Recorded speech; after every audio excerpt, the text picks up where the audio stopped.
finally going to hit a little bit NFL picks.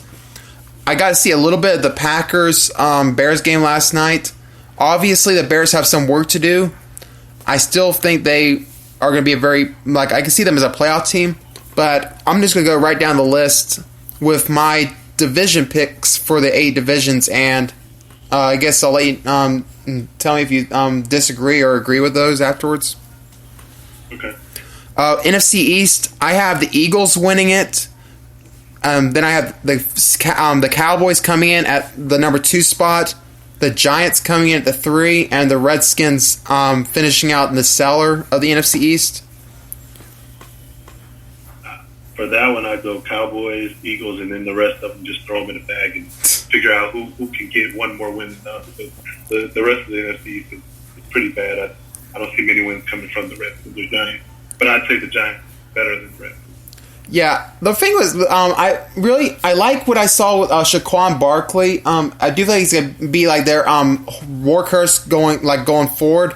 I feel like that gives them a slight edge to out the Redskins to stay out of the cellar this year. But obviously, both teams got some work to do. Yeah, I feel like Saquon Barkley is gonna he's still gonna have a good year, but he's gonna face a sophomore slump, and it's gonna be because everyone's focused on him. I could see that being a possibility. NFC North. Even though the Packers won last night, I still feel like the Bears end up winning this division.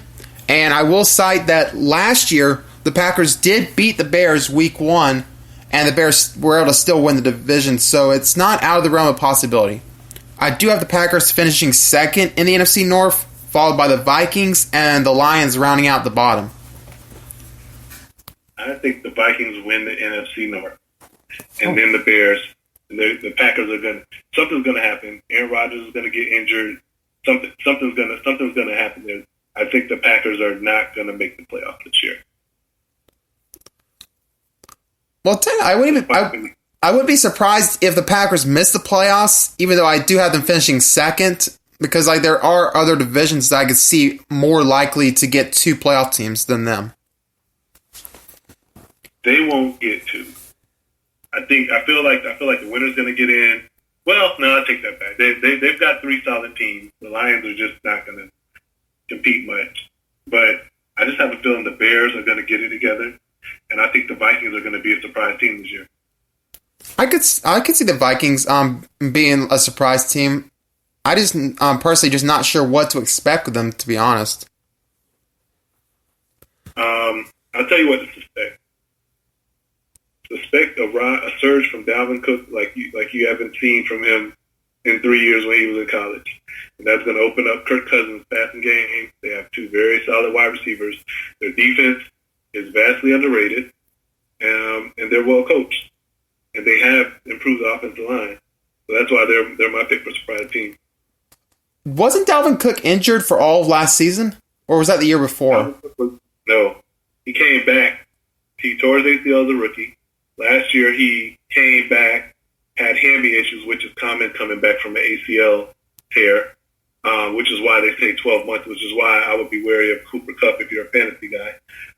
He had hamstring issues, and then he came back the last 5 or 6 weeks of the season.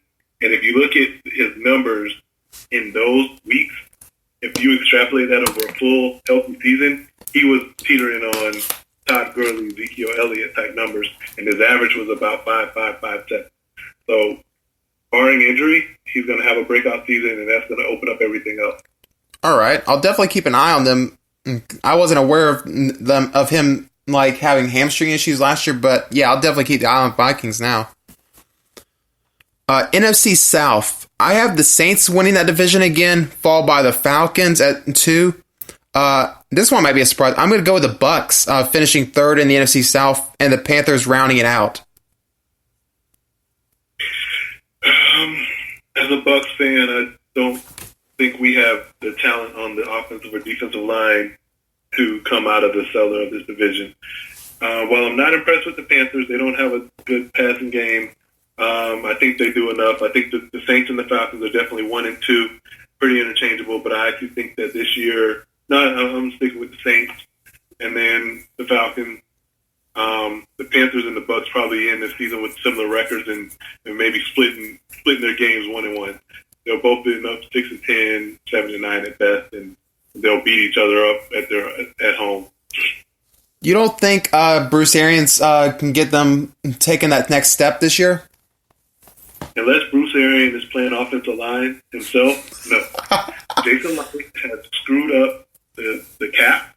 He has put together a team that is cap-strapped, that cannot add a valuable offensive lineman, because if he could, he would have traded for Trent Williams and gave up the farm because he's not good at drafting first and second round talent. Hence, we just cut our second round defensive end from a few years ago. We've got several first round defensive backs and players that aren't with the team no more, that aren't going to be with the team. So right now we are cash strapped and we are talentless on the offensive line.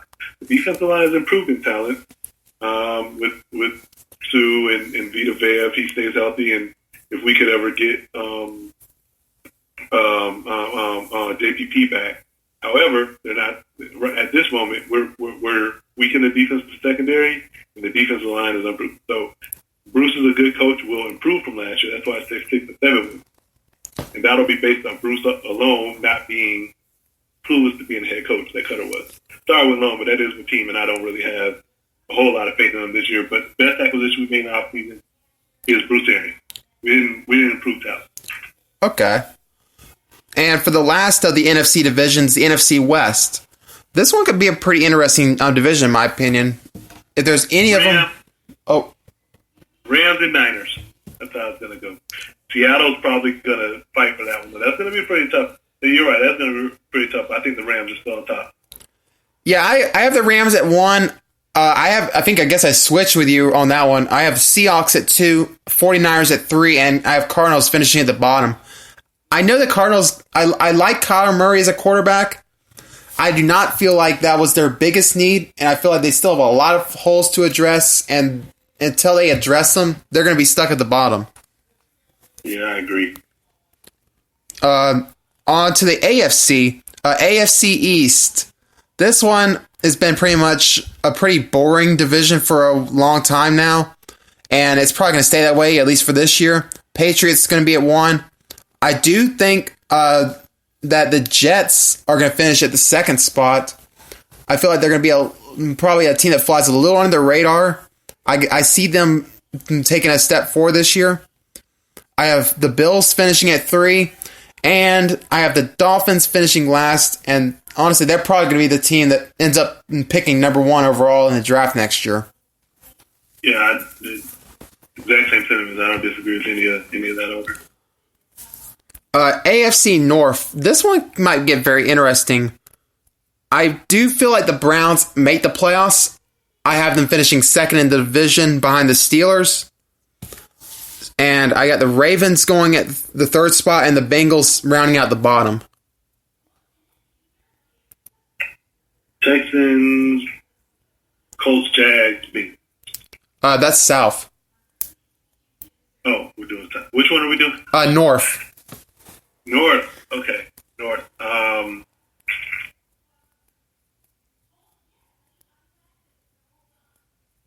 Yeah. Yeah. I think pretty much I'm in agreement with you on that as well. Okay. Since you jumped a little ahead, I'll let you. What's your picks for the AFC South? Yeah. So we go. Sorry about that. I don't know. I thought I heard you call it off. So we got Texans, who I think is a Super Bowl candidate. Then we're gonna go with the Colts. Even without Andrew Luck, I think they're okay. Then the Jags, and then the lowly Bengals. Titans. I said Bengals. I meant Titans. Sorry. It's okay, man. No worries. I'm confused, yeah. But yeah, so back to the North. I know there's a lot of talk about Cleveland, and I think, and I'm buying in the hype. I think Cleveland's going to be a playoff team, Super Bowl contender. Yeah, I see them taking a huge step forward this year. I do think that they are going to be like the team that over the next 5 years starts to take over in that division. I still feel like the Steelers, while they have Roethlisberger, is still going to be able to hold on for a little bit longer at the top. But that AFC North is slowly shifting towards Cleveland at this point. Yep, major comeback. As with the AFC South, I agree with the Texans at 1. I'm going to take a little bit of a surprise in mine. I know this will be part of the first major disagreement that we had on this one. I'm taking Jaguars at 2, Titans at 3, followed by the Colts finishing out last. I don't know how they're going to adjust to Luck leaving this late. They had basically built a roster around him at this point, and now he's not there. And it's not exactly, I don't trust their quarterback. I don't trust how he's going to adjust coming in this late and suddenly being thrust into the starting job. Though he was on the team last year, and he played. I mean, he's been with Coach for 3 years now, and he played for injured Andrew Luck 2 years ago. He didn't play terrible. He didn't set the run on fire, but he didn't play terrible. Last year he watched Andrew Luck. Andrew Luck isn't like, Brett Favre or Joe Flacco, those guys that they don't want to like teach the backup. He's not that guy. He's actually helping Jacoby Brissett grow. So this is going to be the first year we get to see a Jacoby Brissett that has played in the system and sat back and watched the guy who's supposed to be. We never know. He could be a shocker to everyone. I mean, he's not a terrible quarterback. Maybe sitting behind Andrew Luck for a year increase his games. And the team, like you said, the team was built. They built up that offensive line. They built up the defense. They got a solid running game. They got good wide receivers. It was built for Andrew Luck, so now we're just going to put in a guy who's not Andrew Luck. But maybe he learned enough from Andrew Luck just to succeed. It's possible. I have my doubts, but I guess this could be one of those teams where they might make me look like an idiot by December. Yeah, we'll see. And for the final division, the AFC West, the Chiefs I have finishing first, followed by the Chargers coming in second. I'm going to pick the Raiders to finish third in this division, followed by the Broncos finishing out at the cellar. Well, yeah, clearly the Chiefs have this one. I think the Broncos will finish above the Raiders. They've just got too much turmoil going on. You'll see that team's going to implode. Everything that you're seeing in the news, it's real and it's happening live over there. They're going to implode. I actually think they're going to beat the Broncos here coming up Monday, but as the season goes on, things are going to fall apart. No trust in the Chucky man? I'm a Bucs fan. I think people forgot when he left, when he was fired from the Bucs, he was not considered a very good coach. He won a Super Bowl, and it was downhill from there. He got back into coaching because he was an announcer, not because of his coaching acumen, or else he would have been back into coaching a long time ago. So I think they just made a horrible $10 million investment. I thought it was 10 years, $100 million. Yeah, $100 million. They made a horrible 10-year, $100 million investment. Well, I guess we'll keep an eye on that for sure. I do feel like, though, the Raiders, talent-wise, definitely took a step up in the offseason from last year.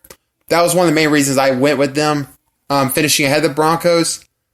I just don't really have much trust, like, right now in the Broncos, like, what they're going to be able to do that's going to improve them over last year. Who? You said Antonio Brown? No, Broncos. Like, I'm not sure, like, what's going to, like, be different from last year. Well, one, just cohesiveness and coaching. You'll see the cracks in what John Gruden, like, he doesn't have the defense that he had when he took the Bucs over. So you're gonna see real soon that he's not always cracked up to be. Okay. He's not a top 10 coach, and it'll show. Well, we had a pretty quick but right to the point show. Very good one too.